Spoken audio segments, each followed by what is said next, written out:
floor at the Gallagher Estate where, of course, many delegates here now, and they're expressing themselves through songs. And we've just heard an announcement now that all those unions who haven't submitted their credentials must do so now. But as we continue with the conversations here, we're joined by Cedric Gina of Limusa, the General Secretary. Is a leader of one of the newest, if not the newest, union in COSATU.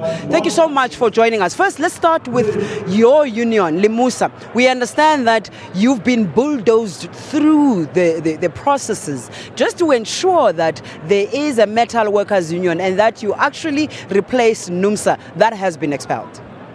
I think that is a lie coming from whoever has said that. We applied in December 2014 to become the affiliate of COSATU. We actually wrote a letter to the General Secretary of COSATU then, Zwelinzima Mavavi, who responded to us in February, before the CEC in February, that there are things that we needed to submit, which we did. And that CEC then discussed our matter and could not conclude on our matter. And because there were two affiliates of the Federation that requested to go and get a mandate from their constituencies, and they were allowed that time. And I do believe that all the unions were in the February CEC. So our matter was open. In fact, if we were bulldozed, that means that Vavi, who received our letter in December and submitted our matter on the agenda of the February CEC, was the main bulldozer of Limusa into the Federation.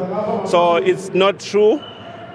Comrades were given time to go and consult, and on March 30, as it is history now, Limusa was accepted after meeting all the requirements of becoming a COSATU affiliate. And if you were to indulge us, Mr. Gina, tell us more about these monies that have been saved up by NUMSA and the rebel unions. 500,000, 250,000 to apply some alcohol with the delegates to ensure that they disrupt. Yeah, that was, seeing the document was concerning, and I thought that they were going to deny the document.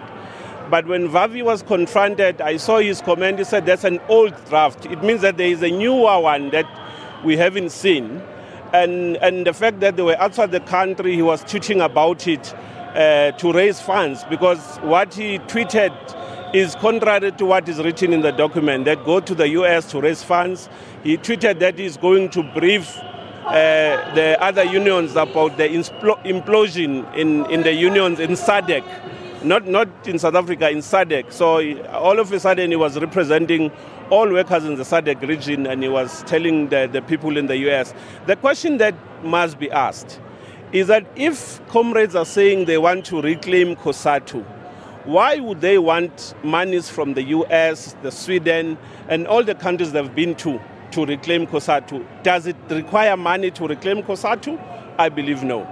Well, as comrades, you've actually been taking each other many times with the courts of law. So perhaps it does require money to fight within the structures of COSATU. But moving beyond that, the other side, if you like, because you and I would know by now COSATU is split in the middle. The other side of the faction is clear. They're saying they don't want to start a new federation. They want to be part of COSATU. And it would seem that it is your side that wants to exclude them.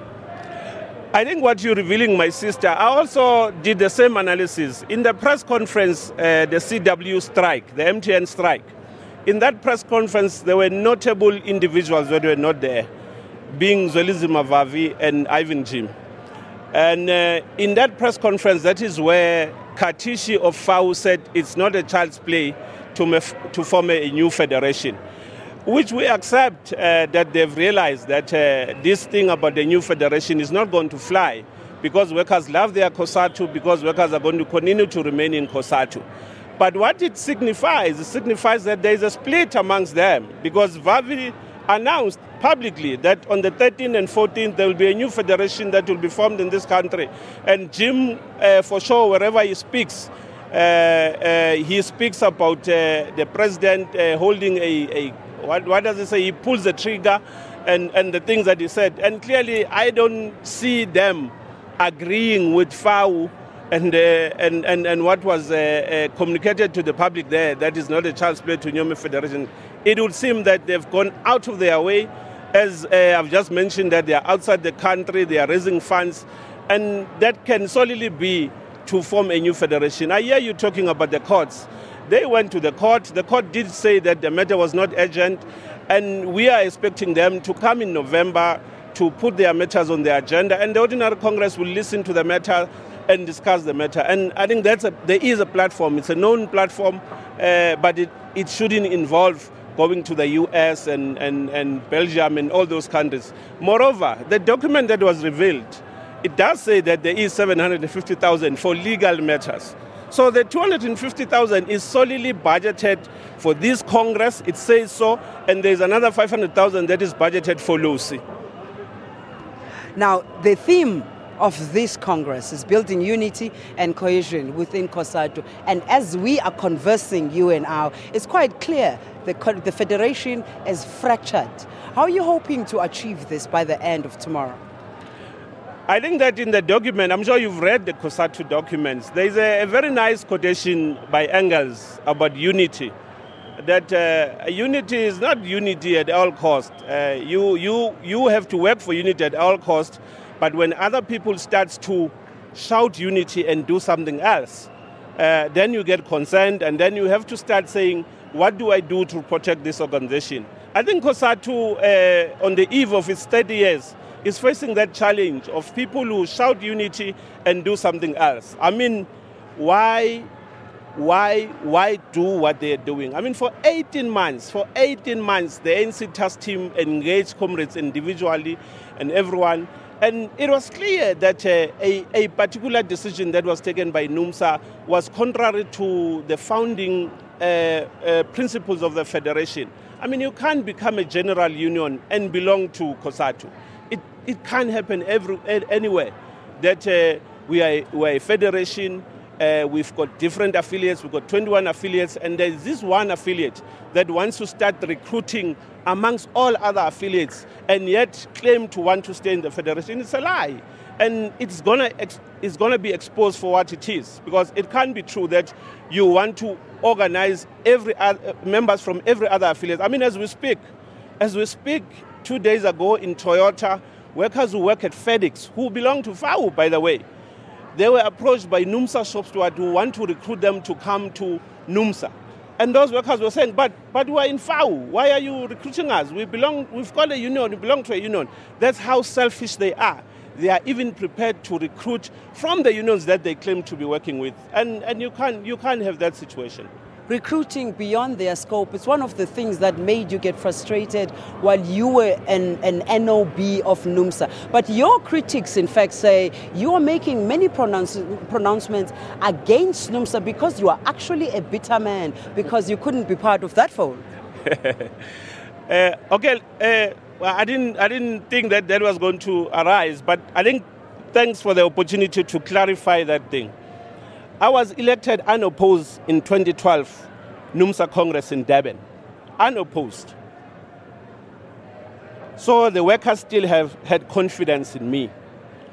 In November 2013, on the eve of the Special National Congress, I felt that those workers who had confidence in me 18 months before, 12 months previously, in June 2012, would expect me to be truthful to them.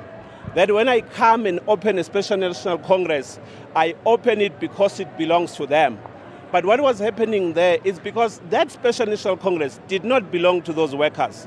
They were fooled, the decision was already taken, and it was not the decision that was coming from the regions of NUMSA. The region of NUMSA had spoken on the matters that were raised, despite how the questions were framed so that it leads them to say what the leadership wanted. Still, 6 regions of NUMSA were opposed to what NUMSA leadership, or some in the NUMSA leadership, wanted to do. And because of that thing, those things were thrown away, and then Jim's presentation became the alpha and omega. And I was not going to be part of misleading metal workers and saying, this is your Congress, you're going to take decisions, when Jim's decision was the alpha and omega. and that was forced on the workers. Well, you know, unionist politicians, they'll never finish talking to us. Cedric Gina, the General Secretary of Limusa, thank you so much for speaking to us, by the way. We continue these conversations throughout the day here on SABC, Channel 404, coming through from Gallagher Estates live. We're taking it back to the studio.